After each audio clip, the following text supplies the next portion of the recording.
Depuis 8 mois, Sofia Muntassir enchaîne les concerts à un rythme effréné. Dans quelques heures, elle se produira dans ce zénith à guichet fermé. Vraiment, cette tournée a été une grande chance pour moi parce que je me suis retrouvée juste 5 fois par semaine devant plus de 5000 personnes. Les 5000 personnes présentes dans la salle ne sont pas venues pour l'écouter elle, mais plutôt pour admirer sur scène l'un des artistes français les plus appréciés du moment.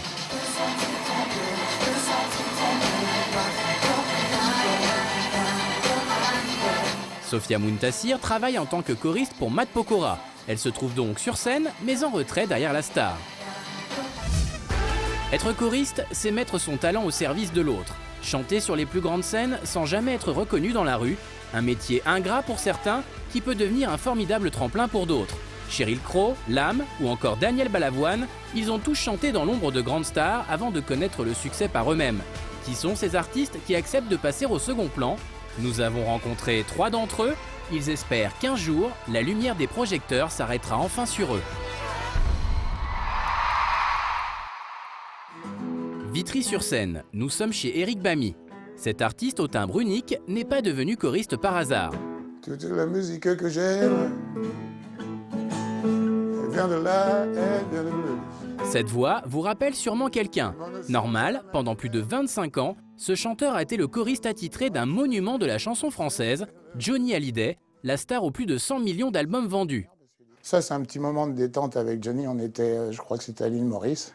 On a eu un coup de peau terrible parce qu'on est tombé sur un banc de poissons. Une complicité qui s'affiche sur les murs de cette maison. Photos dédicacées, disques d'or ou encore guitare, Eric a créé un petit musée en l'honneur de cette amitié exceptionnelle. C'est le premier disque que j'ai fait, ça. Et voilà, l'aventure a commencé là. Entre eux, tout a commencé dans un studio d'enregistrement, autour d'une machine à café. Un jour, je prends un café, puis un gars qui tape sur l'épaule, il me dit « J'ai pas de monnaie, tu peux me prendre une soupe à la tomate ?» Je lui dis « Très bien, hop. » Je prends la soupe à la tomate, je me retourne même pas, je donne le verre, merci. Je me retourne en partant, et c'était Johnny Hallyday.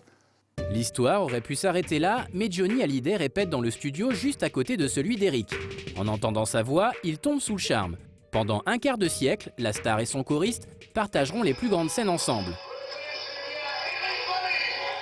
Je pense que quand il me présentait comme ça, c'était une façon de dire, ben voilà, lui, il existe dans l'histoire. Il me faisait complètement confiance. En plus, Johnny, c'est pas quelqu'un qui donne facilement sa confiance comme ça. Au début des années 2000, Johnny et Eric se séparent. Pour notre choriste, c'est l'occasion de faire de sa voix sa marque de fabrique. Mais c'est en 2010, à 61 ans, qu'il va enfin connaître le succès. Un vieux clocher, un paysage si bien caché.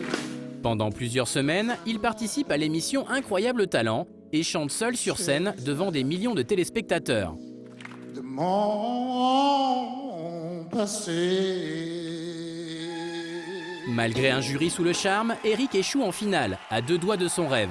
Mais pour lui, il a gagné l'essentiel, la reconnaissance du public. La popularité, elle est extraordinaire, parce que d'un seul coup, quand les gens vous aiment, ils vous aiment. Et je trouve ça attendrissant, et d'ailleurs, je vois bien, j'étais bouleversé, moi. La popularité, Sofia espère la connaître un jour. À 24 ans, elle a déjà un CV bien rempli en tant que choriste et des collaborations avec Corneille, Amel Bent ou encore Yannick Noah. Pour Matt Pokora, ce n'est pas parce qu'on chante dans l'ombre d'une star qu'on n'a aucun talent, bien au contraire. Ce qu'on me demande à des choristes, c'est avant tout de chanter superbement juste et droit. Enfin, moi, je trouve pas que ce soit un métier ingrat. Et quand on est jeune comme Sofia, enfin, je pense que justement, c'est une belle expérience de commencer, enfin, en tout cas de rentrer à grande échelle dans le milieu par ce genre de tournée. Ça peut être super intéressant. Le métier de choriste demande rigueur et maîtrise. Il faut accompagner la star sans jamais lui voler la vedette, pour au final passer totalement inaperçu. Alors, si je vous dis Sofia, est-ce que ça vous dit quelque chose? Sofia de la star. Une danseuse. Ou presque. Moi, je trouve qu'elle chante bien. Elle a une belle voix. Une voix que Matt remercie chaque soir en fin de concert.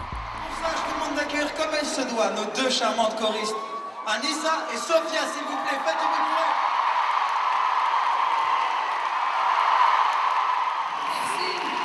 Merci à tous les danseurs du soir, vous étiez au top, la famille. Le prochain défi de Sofia, mobiliser les foules, comme Matt Pokora sait si bien le faire. Axel Tony, lui, est en passe de réussir ce pari.